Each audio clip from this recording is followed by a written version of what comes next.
Alors ouais, rebonjour Vincent. Bonjour. Donc c'est la troisième vidéo qu'on fait cet après-midi. Elles seront publiées séparément, mais on ne s'en lasse pas.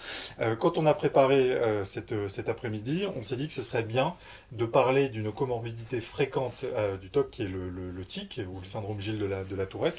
Il y a beaucoup de gens qui nous posent des questions là-dessus. Et donc tu vas nous donner un éclairage un peu scientifique. Et avant, on va peut-être donner les grandes informations sur le tic. Donc la première présentation clinique d'éthique, elle a été faite au début du 19e par quelqu'un qui s'appelle Jean-Marc Gaspard Itard, donc c'était en 1825. Ensuite par Gilles de la Tourette, qui a donné son nom au syndrome en 1885. Dire un chiffre important, c'est que les tics touchent 20% des enfants qui, pour la majorité d'entre eux, les tics vont se dissiper d'eux-mêmes avec le temps. Que le syndrome Gilles de la Tourette, il varie entre 3 et 8 pour 1000 chez les enfants d'âge scolaire, et que les hommes sont en général touchés 2 fois à 4 fois plus que les femmes. Que généralement les tics ils démarrent à l'âge de 7 ans, avec une phase maximale de sévérité qui se situe vers 10 ans, évidemment ce sont des chiffres généraux, et que la réduction des symptômes apparaît généralement à partir de 18 ans. Quand même que ça dure plusieurs années. Et que concernant les comorbidités des tics, on voit qu'il y a 50% à 66% des enfants qui ont des tics qui ont aussi un TDAH. 20 à 60% des enfants qui ont des tics ont aussi des TOC. Et 20 à 38% des enfants ayant des TOC ont des tics, Ouais. là, dans l'autre sens. Donc c'est D'où quand même l'utilité de cette vidéo pour exactement l'AFTOC, d'où ouais. l'utilité de cette vidéo pour l'AFTOC et aussi pourquoi pas pour l'association Ouais, bien sûr. de la Tourette. Donc maintenant qu'on a fait ce constat, ces grands chiffres, qu'est-ce qu'on peut dire de la manière dont on sort, en quoi c'est différent du TOC et Alors, comment on traite ça. déjà, il y a des différents types de tics. On a le tic simple, qui est en fait un mouvement comme un clignement d'œil ou un petit craquage d'épaule comme ça, un truc comme ça, des rotations de tête, c'est ultra court. C'est 1 seconde, 2 secondes.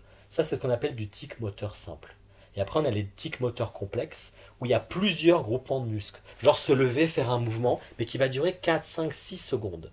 Et là, tu vois, il y a plein de groupes musculaires, c'est beaucoup plus évolué. Ça, c'est le tic moteur complexe. Il peut y avoir de la coprolalie, donc des mots vulgaires, copropraxie, des gestes obscènes, des répétitions des mots des autres. Et là, quand tu commences à cumuler les tics moteurs plus les tics vocaux, et que ça s'imprime, et bien là, du coup, tu as le diagnostic de Gilles de la Tourette. Sinon, c'est du tic moteur simple. Ça, c'est pour présenter à peu près les tics. Maintenant, quel est le rapport avec les TOC? Le TOC, tu as une obsession. Tu as quelque chose qui traîne dans ta tête et qui tourne. Ça, on ne l'a pas dans le tic. Ce qui dérange la personne qui a un tic, c'est qu'elle sent une sensation physique. Elle sent qu'il y a quelque chose qui monte. Il y a un truc qui monte dans l'œil, il y a un truc qui monte dans l'épaule. C'est une sensation physique comme truc qui, voilà, comme genre de petit volcan. Moi, je dirais ça. Il y a un petit volcan qui pousse. C'est physique, c'est sensoriel. Il n'y a pas d'intrusion. Deuxième chose, il n'y a pas d'anxiété dans le tic, Gilles de la Tourette. Tu peux être anxieux de te faire griller que tu es malade, mais il n'y a pas cette anxiété d'un scénario catastrophe. Il n'y a pas de doute dans les tics, Gilles de la Tourette. Et il n'y a pas une compulsion. Il y a un geste qui est un geste très impulsif, très automatique, mais il n'y a pas de compulsion où tu laves les mains, tu vérifies. Et puis ce geste, en même temps, même si le patient le fait exprès, il ne le fait pas pour répondre à un danger. Il le fait pour se libérer d'une sensation physique. La meilleure comparaison pour moi, c'est une poussière dans l'œil. Ça te gratte, tu fais ça avec ton doigt. De façon délibérée. Là, Délibéré, mais parce qu'il y a une gêne physique. La notion de gêne physique n'existe pas dans le TOC. Donc on est sur des pathologies très différentes qui ne répondent pas du tout non plus aux mêmes médicaments. Par contre, qui répondent potentiellement à la même thérapie. Quand tu dis pas les mêmes médicaments, c'est que c'est pas. On a dit dans une autre vidéo que c'était la sérotonine plutôt qui était en jeu pour le TOC. C'est pas le cas pour le tic. Ce que j'ai compris, on est plutôt sur les circuits de la dopamine. D'accord. Ouais, tout à fait. Et quand tu vois qu'il y a une comorbidité de TDAH, c'est intéressant que le Gilles de la Tourette soit plus relié au TDAH qu'au TOC. Le TOC, il n'est pas super relié au TDAH. Tu vois, il a plutôt des comorbidités sur les troubles anxieux, etc. On est quand même sur un spectre, même si ça se croise et que les patients peuvent mélanger les deux. Moi, je pense qu'on va croiser plus de TIC plus TDAH ou TDAH plus TIC qu'on ne croisera de TIC plus TOC. Mais bon, en tout cas, c'est des pathologies qui se rejoignent. Et souvent, dans les familles, il y a un peu la maladie comme ça qui se déplace. On a 2 types de thérapies.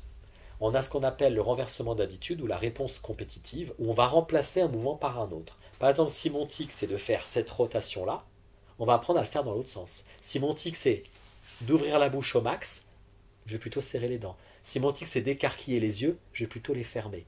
à nouveau pour réencoder le cerveau. On va systématiquement écraser la mauvaise habitude par un geste qui est son exact opposé. Si mon tic c'est souffler très fort, je vais inspirer très fort.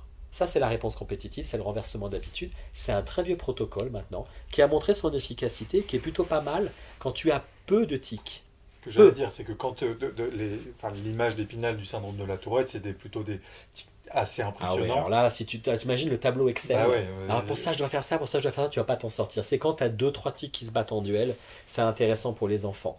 Et quand tu as beaucoup de tics, on va plutôt partir en ce qu'on appelle la prévention de la réponse.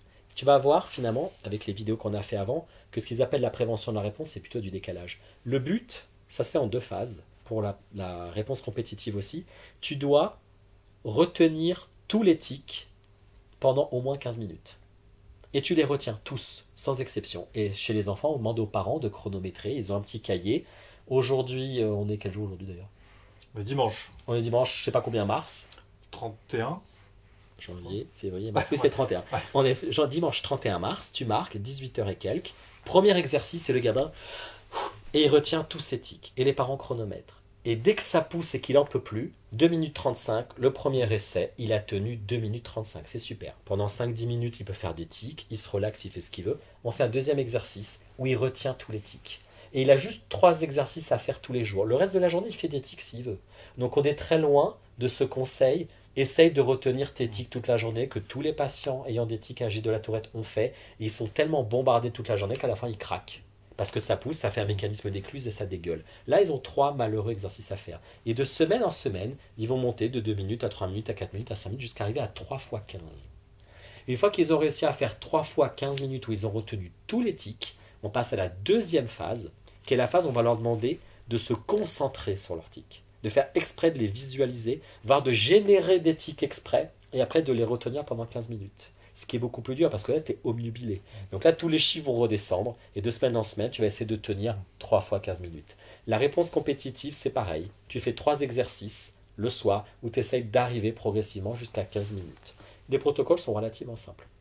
Un autre point qui est très important, que j'ai oublié tout à l'heure, c'est que le noyau dur du tic et du Gilles de la Tourette, c'est ce qu'on appelle le just right. C'est-à-dire qu'il faut que ça craque d'une certaine façon. Il faut que tu écarquilles d'une certaine façon. Il faut expirer d'une certaine façon. C'est comme s'il y avait un protocole où si c'est pas comme ça, il y a une notion de finitude, de complétude qui n'est pas parfaite. Est-ce que ça rejoint un peu ce qu'on dans certaines formes de TOC où tu disais la pensée dans une autre vidéo, je prends le livre qui doit être exactement de la même manière. On est pétante sur la symétrie et une Voilà. répétition d'action. En effet, tu as ce just right. Dans la symétrie, et c'est pour ça que la symétrie, elle est très reliée au Gilles de la Tourette. C'est pour ça que la répétition pure, sans intrusion, elle est très reliée au tic et au Gilles de la Tourette. Et c'est pour ça que, comme par hasard, ce sont des patients qui réagissent mieux aux médicaments dopaminergiques. Ils décrivent ce truc où ils n'ont pas appuyé parfaitement. Les doigts n'ont pas collé parfaitement.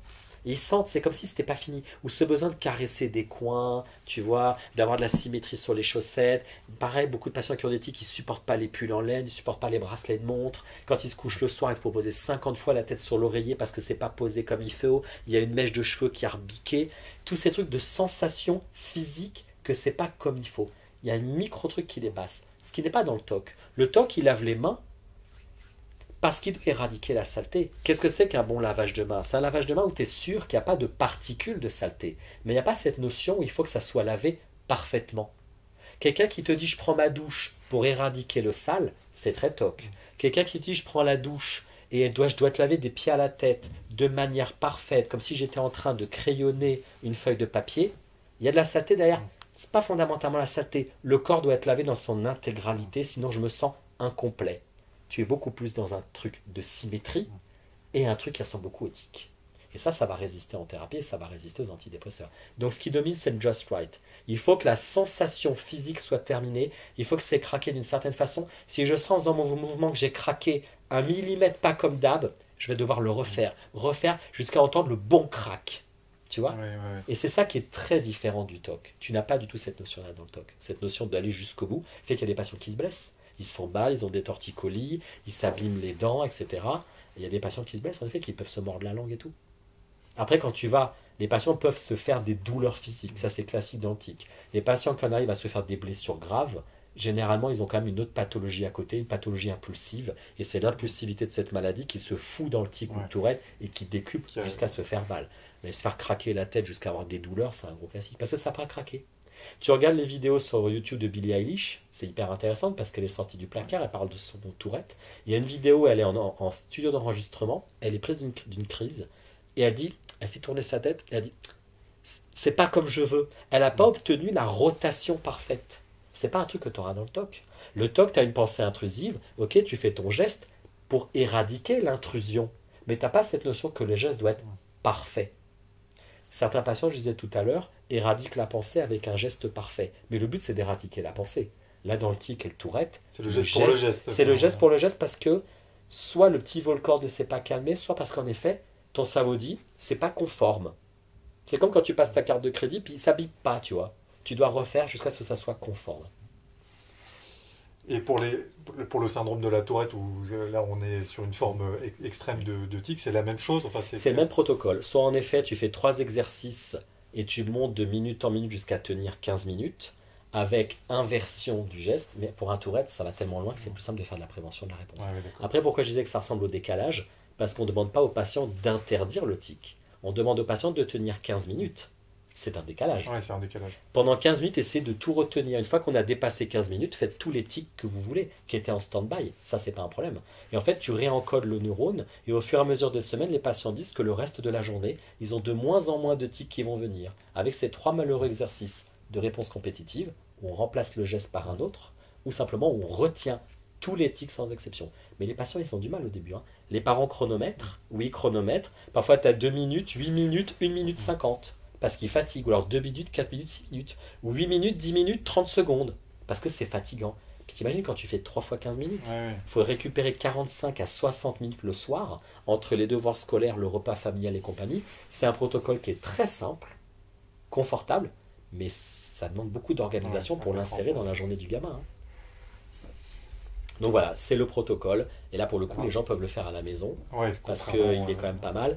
Et pareil, même discours que pour les autres. C'est important que les gamins soient sous traitement. Médicamenteux, ça leur change la vie. Ils ont des tics beaucoup moins puissants. Ça rend la thérapie plus faisable. Ils sont moins fatigués. Ils ont moins les yeux, le cou abîmé à la fin de la journée. Et que ça soit les neuroleptiques atypiques, que ça soit d'autres molécules comme Epitomax et compagnie qui donnent par exemple à la salpêtrière, ça facilite grandement la vie des patients. Soit ils ont une diminution totale des tics sans thérapie, soit ça facilite la thérapie. Il ne faut pas être fermé à la question des médicaments. Merci d'avoir répété ce message qu'on a fait passer aussi pour le TOC.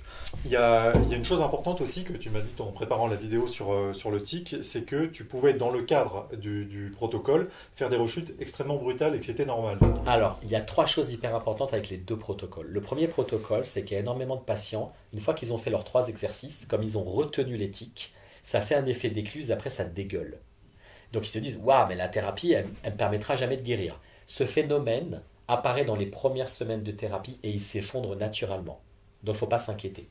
La deuxième chose, c'est qu'on a parfois des tics qui sont retenus, qui meurent et qui sont remplacés par des nouveaux tics. C'est normal en début de thérapie, des substitutions de symptômes par d'autres, c'est un gros classique. Ça ne veut pas dire que tu guériras jamais, c'est inhérent aux tentatives du cerveau, tu fermes la porte, il passe par la fenêtre. Le troisième point qui est hyper important, c'est que les patients, quand ils font les protocoles où ils tiennent pendant 15 minutes, il ne faut pas qu'ils fassent devant la télé. Il ne faut pas qu'ils fassent devant la console de jeu. Parce que là, ce n'est pas la thérapie qui soigne le neurone, c'est la télé qui les absorbe. Donc, il ne faut pas faire l'exercice dans une situation qui capte trop ton cerveau. Sinon, c'est la télé, la console de jeu qui provoque que tu vas mieux. Il ne faut pas les faire dans une situation qui va générer non plus d'éthique. Si le patient te dit, quand on est à table, les conversations, le bruit, la lumière, je suis surstimulé, j'ai beaucoup plus de tics, il ne faut pas faire les 3 exercices de 15 minutes pendant le repas à table. Quelqu'un qui te dit, bah moi je l'ai fait dans les transports en commun, parce que comme ça me fait gagner du temps, mais les transports en commun habituellement, ça augmente vos tics, ça les diminue ou c'est neutre? Si c'est une situation neutre, ok. Si ça diminue les tics, bah non, c'est le transport en commun qui fait le travail à ta place. Et si le transport en commun te surstimule, bah non, c'est trop dur pour l'instant. Ce sera donc ce qu'on appelle une phase 2, te mettre dans une situation qui augmente les tics.